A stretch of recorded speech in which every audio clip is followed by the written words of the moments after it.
আসসালামু আলাইকুম রহমতুল্লাহ বরাকাত।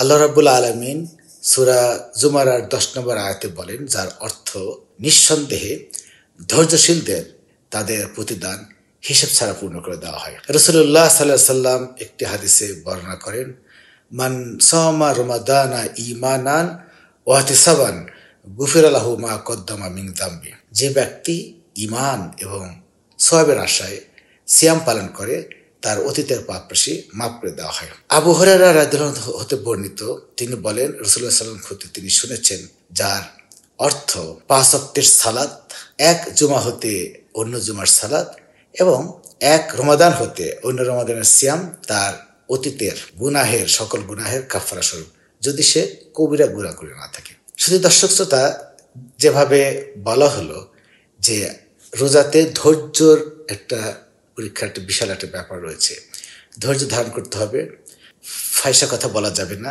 একটি হাদিসের একটু অংশবিশেষ এরকম যে কেউ যদি আপনার সঙ্গে ঝগড়া করতে আসে তাহলে যেন তাকে বলা হয় আমি রোজা অবস্থা আছি।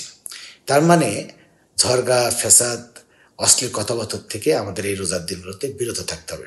আর রোজার যে ফজিলতা তো জানাই হলো যে যদি ইমানের সাথে এবং সওয়াবের সাথে রোজা পালন করা হয় তাহলে কি, তাহলে অতীতের গুনাহ মাফ করে দেওয়া হয়। আর একটি হাদিস যেটা আবু হুরায়রা রাদিয়াল্লাহু আনহু বর্ণনা করেছেন, এটা অত্যন্ত চমৎকার একটি হাদিস, এই রোজার জন্য সেটা গুরুত্বপূর্ণ।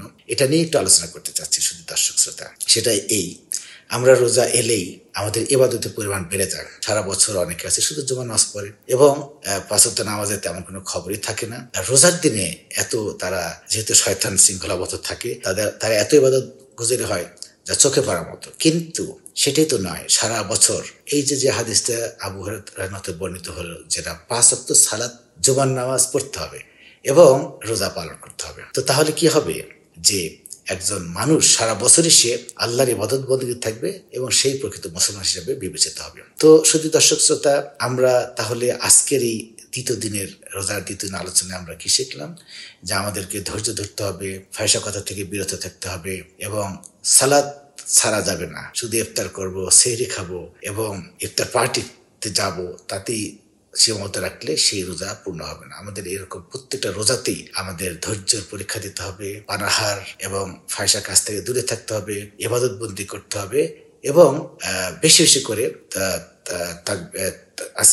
আজকার করতে হবে, জিকির করতে হবে। তো আমাদের সবসময় সময় কম থাকবে, কারণ আমরা ইফতারের আগে অনেক কাজ থাকে, আমাদের ইফতারের প্রস্তুতি থাকে, সেজন্য আমরা যতটা সম্ভব আমরা সংক্ষিপ্ত আলোচনা করব। তাহলে আমরা এই আলোচনা শেষে কি জানলাম?